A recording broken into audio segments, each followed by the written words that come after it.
சாதாரண மனுஷன் பாவம் செய்கிற மாதிரி நாம் பாவம் செய்யக்கூடாது.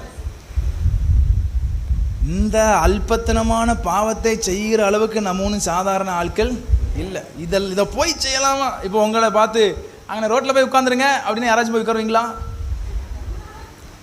ரோட்டில் போய் உட்காரலாமாயா? அல்லது இப்போ ஒரு மனித கழிவு கிடக்கு, நீங்கள் நடந்து போகிற இடத்துல, அல்லது சாணி கிடக்கு, அதை பார்த்து சும்மா அப்படி மிதிச்சுட்டு போவீங்களா? கல்லை மிதிச்சுட்டு போகிற மாதிரி அதை பார்த்து நினைச்சுவோம், சி இது நம்ம சிலர் சிரிக்கிறத பார்த்தா நீங்கள் மிதிப்பீங்க போலையே. இதை என்ன செய்யக்கூடாது, அதை பார்த்த உடனே அதை அப்படி தாண்டுவோம் இப்படி தாண்டுவோம். ஒரு இடத்துக்காட்டி இப்போ காலை வைக்க போகிற நேரத்தில் யாராவது இப்போ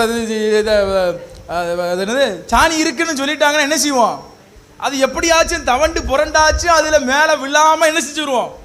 ஏன்னா அது நம்ம மேலே படுற அளவுக்கு நம்ம ஒன்றும் சாதாரண ஆள் இல்லை. அந்த அசிங்கத்தில் நம்ம என்ன செய்யக்கூடாது, மிதிக்கக்கூடாது. வசனத்தில் வாசிக்கிறோம், தன்னை சிருஷ்டித்தவருடைய, கொலோசியர் 3:10, தன்னை சிருஷ்டித்தவருடைய சாயலுக்கு ஒப்பாய் பூரண அறிவு அடையும்படி புதிதாக்கப்பட்ட புதிய மனுஷனை நம்ம இன்னொன்று என்னன்னா, நம்ம தேவ சாயல் இருக்கிறோமா? அப்புறம் தேவனை தரித்திருக்கிறோம், கிறிஸ்துவை என்ன செஞ்சிருக்கிறோம், தரித்திருக்கிறோம்.